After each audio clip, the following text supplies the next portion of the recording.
నమస్తే పామునన్న. నా పేరు లక్ష్మి. మాది పెద్దాపురం, కాకినాడ జిల్లా, పెద్దాపురం మండలం. మేము గత సంవత్సరాలుగా ఎన్నో సంవత్సరాలుగా ఇక్కడ నివసిస్తున్నామన్న. అలాగే మా నాన్నగారు వేసిన మామిడి చెట్లు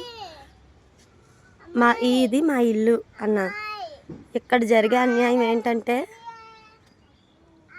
మా తాతగారు ఉన్నప్పటి నుంచి మా తాతగారు ఈ ఇల్లు కొన్నారు. అప్పట్లో ఎప్పుడో కొన్నాక అది మ్యాట్ కొన్నారన్న. ఇది మా ఇల్లు అన్న. మమ్మల్ని గోడ కానీ ఏది కానీ కట్టుకొని ఇస్తలేదు. మేము 2 పిల్లలు, మా అమ్మ, నేను. ఇక అన్న మేము మా అమ్మగారికి 4 పిల్లలు. ఒక అన్నయ్య అన్నయ్య చనిపోయారు. మేమే ఆడపిల్లలు ఉన్నాం. ఏ కష్టం వచ్చినా మా అమ్మ వాళ్ళ ఇంటికే మేము రావాలి. ఒక రాత్రులు పడుకోవాలంటే ఒక లెగ్స్ ఉండాల్సి వస్తుందన్న. ఏ పాము వస్తుందో ఏ పురుగు వస్తుందో భయపడుతూ అలాగ ఉండాల్సి వస్తుంది. ఒకసారి 7 అడుగుల పాము మా ఇంటి పైన ఉంది. ఒక ఇల్లు కట్టుకొని ఎత్తలేదు, ఏమి కట్టుకొని ఎత్తలేదు. మా ఇల్లు మా స్థలం మా ఇల్లు మేము ఉండి అలా నివసిస్తుంటే ఇక్కడ ఆశ్రమం అనే ఒక ఆశ్రమం పెట్టారన్న. ఈ ఆశ్రమంలో అంతా అన్యాయమే. ఇక్కడ ఆశ్రమంలో గురువులు ఉంటారు, ఫ్యామిలీ ఉంటున్నారు. ఈ గురువు గారు ఒక అతన్ని పెంచుకొని అతనికి ఇదంతా ట్రస్ట్ కింద కాకుండా ఇల్లు కింద ఉండేలాగా రాసిచ్చాడో లేదో మనకు తెలియదు అన్న. వీళ్ళు ఏంటంటే వెనకాల పెద్ద దొడ్డు ఉంది. ఈ దొడ్డు ₹1,00,00,000 కాలేజీ వాళ్ళకి అమ్మడానికి మాది దారి ఇచ్చేమనేసి కోర్టులో పెట్టారన్న.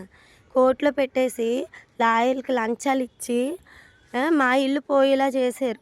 చేసింది కాకుండా ఇప్పుడు మా ఇల్లు ఎప్పుడు తీసేస్తారని మమ్మల్ని టార్చర్ పెడుతున్నారన్న. ఇంత దొడ్డు బిల్డింగులు అన్నీ ఉన్నాయి. వాళ్ళు ప్రశాంతంగా రాత్రి పగలు ప్రశాంతంగా ఇంట్లో పడుకుంటే మేము ఏ పాము వస్తుందో ఏ పురుగు వస్తుందో అని అలా భయపడుతూ ఏడుతూ ఇల్లు పోతుందేమో, మా నాన్న పెట్టింది అంతా పోతుందేమో, మా నాన్న వేసిన చెట్లు పోతాయేమో అని మేము అలా ఏడుతూ బతుకుతున్నామన్న. ఈ ఇల్లు కూడా లేకపోతే మేము ఎక్కడికి వెళ్తామన్నా. జగన్ హయాంలో మేము ₹1,00,000 అపార్ట్మెంట్కి కట్టాము. అది కూడా ఇవ్వలేదు మాకు. మా నాన్నగారు చచ్చిపోయారు, అదేమో బ్యాంక్ వేసేసారని ఏది ఇవ్వలేదు. మేము ఇంకా ఆడపిల్లలు మేము ఎక్కడికి వెళ్తామన్నా. ఆడపిల్లలం అయిపోయాం. మేము పిల్లల్ని నట్టుకుని మేము ఆడపిల్లలు ఎక్కడికి వెళ్తాము. మా అత్తగారు వాళ్ళు కట్నాలు ఇవ్వలేదని మమ్మల్ని చూడరు. మేము అక్కడ ఏ రికార్డింగ్ డ్యాన్స్లోనూ బతుకుతున్నాం. ఇలా బతికినప్పుడు మాకు దారి లేకుండా చేస్తే మేము ఎలా బతకాలన్నా. ఇదన్నా జరుగుతుంది. ఈ హయం ఏదన్నా సరే ఇలాగే జరుగుతుంది. ఎక్కడన్నా సరే ఇదే జరుగుతుంది. ఒక లాయర్కి లంచం ఇచ్చాడు, లాయరు వాళ్ళ ద్వారాగా వాదించడం.